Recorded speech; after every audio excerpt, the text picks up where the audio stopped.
Good evening. This is Akashvani Kohima, reading you the evening news bulletin. I am Matsina. The headlines. Chief Minister Neiphiu Rio chairs high-level meeting to boost security measures along Assam border. Deputy CM Patton assesses border security amid Assam eviction drives. India-UK Inc. landmark free trade agreement and continued disruptions stall Parliament on fourth day of monsoon session. Now, the news in detail. Chief Minister Neiphiu Rio today chaired a high-level meeting with Chief Secretary Dr. J. Alam, police and other senior officials to strengthen vigilance mechanisms along the Assam-Nagaland border. Taking to acts, Mr. Rio shared that the state government is actively engaging with all stakeholders to prevent illegal infiltration and has intensified border patrolling along the border. While Deputy CM Patton is personally monitoring the situation on ground, district administrations and police in the bordering districts are working closely to prevent any illegal movement. Reaffirming the state government's commitment to upholding the security of its citizens and maintaining peace and stability, Mr. Rio assured that all necessary measures are being taken to ensure the situation remains under control and any unlawful activity is dealt with firmly in accordance with the law. Amid growing concerns over eviction drives being carried out in neighbouring Assam, Nagaland Deputy Chief Minister Patton today visited border areas in Wakha and Newland districts to assess the situation. In Wakha's Ralan area, Mr. Patton held a public meeting at Lipanyan village where community members voiced their concerns over illegal immigrants crossing into Nagaland. In a social media post, Mr. Patton, who is also Minister in charge of Home, shared that the issue transcends state boundaries and is a matter of national importance. To ensure peace and safeguard public interests, one company of the Indian Reserve Battalion has been deployed to the Ralan area, effective immediately. The Deputy CM also noted that any eviction activities within the disputed area belt will be conducted jointly by the governments of Assam and Nagaland. Meanwhile, in Newland District, Mr. Patton held a coordination meeting with district officials, Commissioner of Police Dimapur, heads of departments, town council members, GBs and local leaders and MLA Achumbamokikon. He commended the unity and vigilance of the local administration and community who have been conducting round-the-clock surveillance.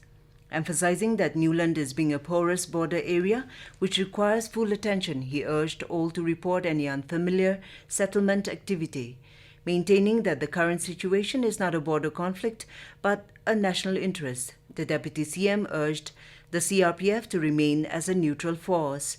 Meanwhile, Mr. Patton expressed appreciation to Chief Minister Rio for his prompt attention and commitment to address the issue, mentioning that Mr. Rio's proactive involvement reflected the seriousness with which the matter has been handled.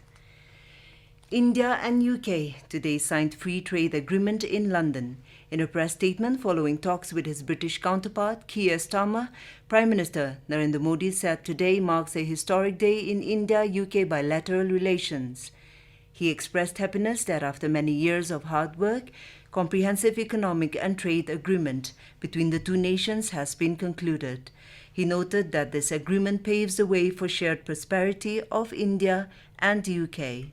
और भारतीय textile, footwear, gems and jewellery, sea food और engineering goods को UK में बेहतर market access मिलेगा। भारत के agriculture, produce और processed food industry के लिए यूके की मार्केट में नए अवसर बनेंगे। भारत के युवाओं, किसानों, मछुआरों और एमएसएमई सेक्टर के लिए यह समझौता विशेष रूप से लाभकारी सिद्ध होगा।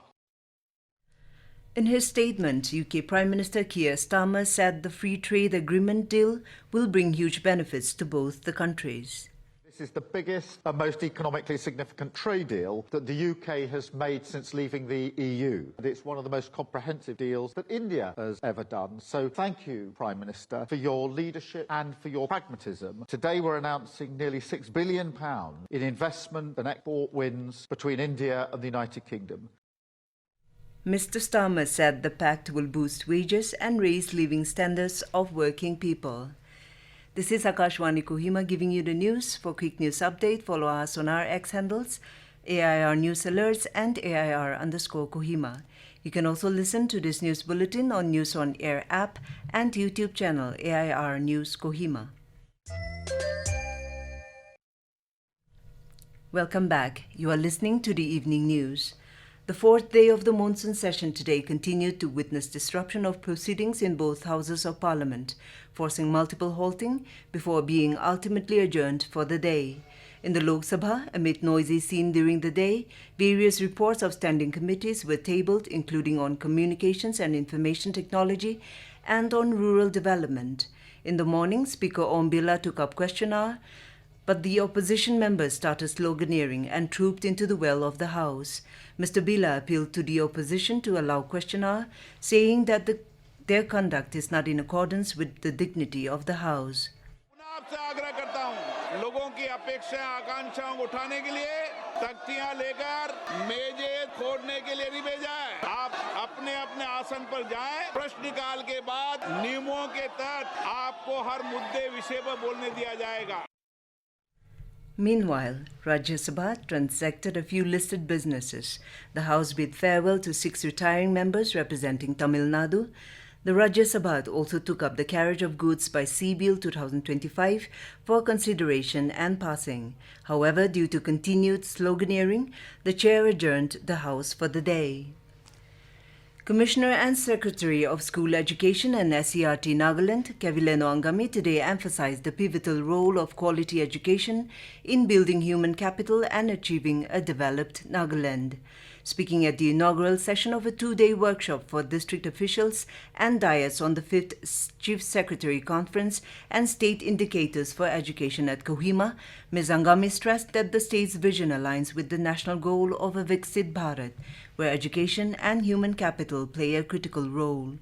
To have a developed Nagaland, the human capital is one of the pillars for the country, for the state, for the country to be developed. And therein, education is one of the critical pillars for the human resource development. Quality education is the foundation for building the human capital. Highlighting education managers, teachers, and policymakers as integral to strengthening the school ecosystem, she urged education officials to assess their contributions and commitment to nurturing the future of the state. In response to the ongoing eviction drive against illegal immigrants in Assam, Deputy Commissioner of Dimapur, Dr. Tino Jongshi Chang, has directed all village councils, wards, and colonies in the district to remain vigilant. The DC has directed local authorities to be on alert for any unusual movement or migration and to immediately report such activity to the district administration or police. Nagaland Health Protection Society (NHPS) has observed that some hospitals are providing reimbursement only care under the Ayushman Bharat Pradhan Mantri Jan Arogya Yojana and the Chief Minister Health Insurance Scheme. NHPS has directed such hospitals to strictly implement cashless treatment protocols and to refrain from making any undue profit from the scheme without delivering its benefits to the beneficiaries.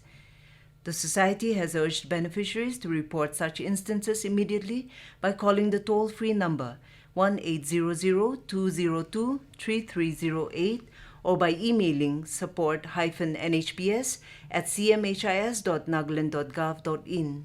To end the news, the headlines again.